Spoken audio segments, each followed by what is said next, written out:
All right. Next up on Tuned Into NoCo, we have the Executive Director of Alternatives to Violence, Kari Clark, with us. So, Kari, thank you for being on our show. Thank you. It's always great being with you. Yeah. To begin, for some of our listeners who may not know, can you just explain what Alternatives to Violence is all about? Sure thing. Alternatives to Violence is an agency that's been located in Loveland since 1982. So we are on our 40th year this year, which has been amazing. We've grown over time.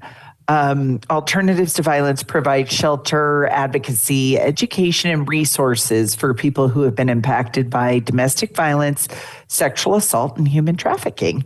We have a shelter here in Loveland that currently houses up to 22 people at a time, 8 bedrooms. And pretty soon we're actually going to do some remodeling and expansion and be able to expand up by another 4 rooms and 10 beds. Oh, wow. That's great. Yeah. You mentioned this before we actually started the interview that October is Domestic Violence Awareness Month, and you guys have some great events coming up. Can you tell our listeners a little bit about what you got coming up?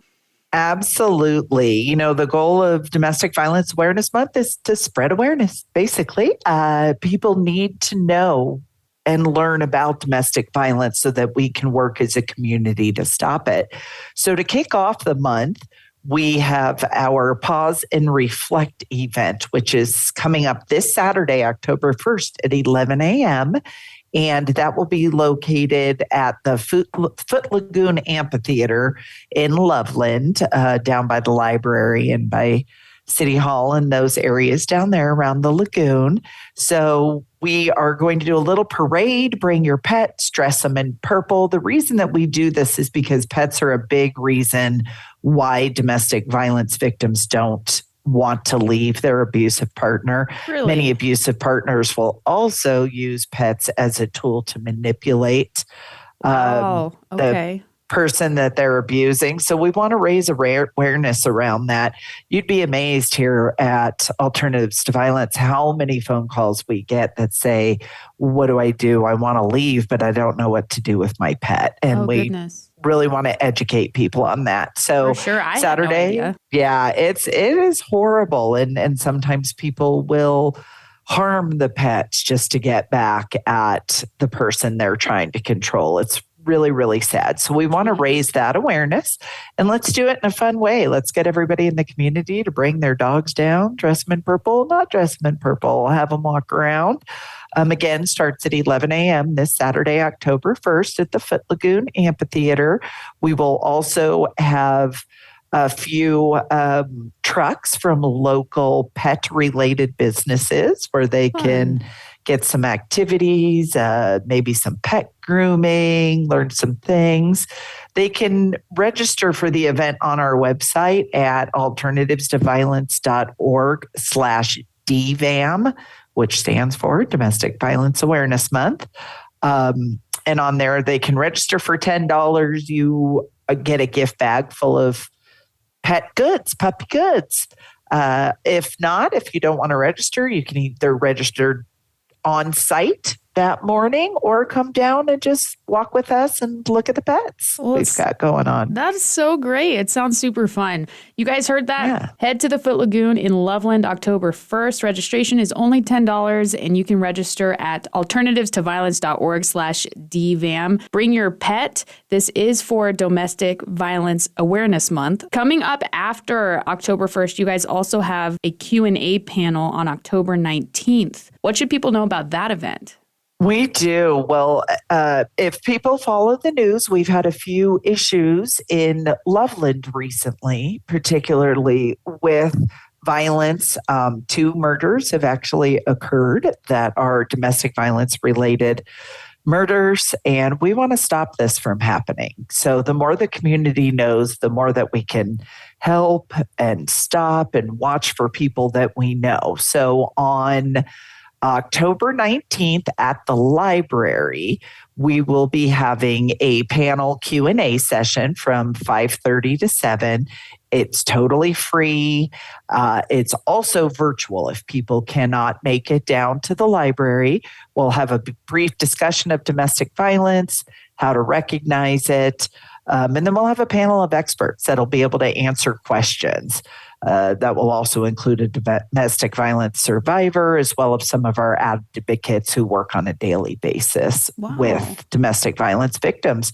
And sometimes people just don't know. And if you've got questions on how to look for red flags in a relationship, or how to make a safety plan, how best to get your loved one out of a domestic violence relationship or to be able to help them, this is the event for that. And same thing, they can go to alternativestoviolence.org/DVAM, since those are our two main events. Great. And what library will this be at? I am so sorry about that. At the Loveland Library. Okay. So located at 300 North Adams Avenue in Loveland. Again, 5:30 to 7. Well, that sounds like a really informative event. So quick question for you. How do you see these events help to prevent domestic violence? Well, historically in the past, people don't like to talk about domestic violence. It's a sad issue. People want to say what happens in the home should stay in the home. It's none of my business. We want people to talk about domestic violence. It will never end. People will not be saved unless the community as a whole knows what to look for, knows what's right or wrong, is aware of the power dynamics of a domestic violence relationship and the power that comes with that, not just hitting, but other forms of abuse, financial abuse, sexual abuse, religious abuse, all those. And the more you know, the more people can watch out for it, the more they know that they may be in a relationship, or again, one of their loved ones, coworkers, friends are able to recognize that the person they love needs to get out and how we can help them, and to know that there are resources in both Loveland and Fort Collins. Absolutely. Do you ever deal with cases where the person who is having domestic violence in their lives doesn't really accept it? More often than not. A lot of people have the excuse of, well, he loves me, or well, she loves me. They're just doing this for my own good. And a big part of domestic violence is gaslighting. It happens all the time. They gaslight, they convince you that you're crazy, that you're wrong, and people don't recognize it. And the more that they learn and the more that they are able to recognize it, the more that they will get out of the dangerous situations. You know, abuse doesn't always start with physical abuse. Obviously, people wouldn't stay in a relationship if the moment they started one, their partner was abusing them physically. Right. It comes on slowly. So it starts out with a power dynamic and jealousy, where sometimes people misconstrue jealousy as love. Oh, it means that he or she loves me more because they're jealous. And it will go on from there in more of a power dynamic. And the more control an abuser has, the more violent it gets, and eventually does turn into physical violence. And sometimes, as we've seen recently, ultimately death. Yeah. Well, everyone, you guys heard that. If you would like more information on domestic violence, you can go to their Q&A panel. It's happening October 19th from 5:30 to 7 p.m. at the Loveland Public Library. The event is free, but you are required to register, correct? It helps us. You can still show up, but especially if you want to be able to do it by Zoom, register so that we can get you that Zoom link. Okay, great. And you can register at alternativestoviolence.org/DVAM. Now, if people can't go to these upcoming events, is there another way that they can donate to you guys? Absolutely. If they go to that alternativestoviolence.org, right on the front page, we have a donation button, and all donations go directly to help our clients. 100% of them. Our clients are really in need and need the help. We are zero cost facility. We charge nothing for our services, and we try to help people in every way they can get into housing, move on, and get out of the difficult situations that they're in. For sure. Well, it's great what you guys do. Do you mind actually talking a little bit more about the services you guys offer for people who need help? Absolutely. And thank you so much for asking. So, most people know us as having a shelter. That's not all that we do. Sometimes people don't need shelter, definitely. They may need just crisis intervention if they're a victim of a crime. We do have 24-hour crisis intervention. We also have legal services, including court advocates. If you've been abused and your perpetrator has gone to court, we have somebody who can accompany you there to give you support. We can help you fill out paperwork for protection orders. Those are all our non-residential services. We also have a housing program here. So a lot of what happens is people try to leave abusive relationships and they have nowhere to go. Right. So we have a whole department here, a program of people being able to help you get into the housing that you need. And then finally, we do offer education. So we do what we're doing now, talk about it. The more you know. We also go into the schools and provide teen dating violence education. And any churches, organizations who want to learn more about domestic violence, want their congregations, their employees to learn about it, we do go in and do trainings, and all of those are free of charge as well. Everyone listening, you heard that. If you are dealing with or know someone who's dealing with domestic violence, please reach out to alternativestoviolence.org. You can get some more information, and they offer a bunch of free services that can help. Kind of switching gears a little bit here. I know we've had you on the show before, and you've talked about this, but for our listeners who don't know, how did you get involved in Alternatives to Violence?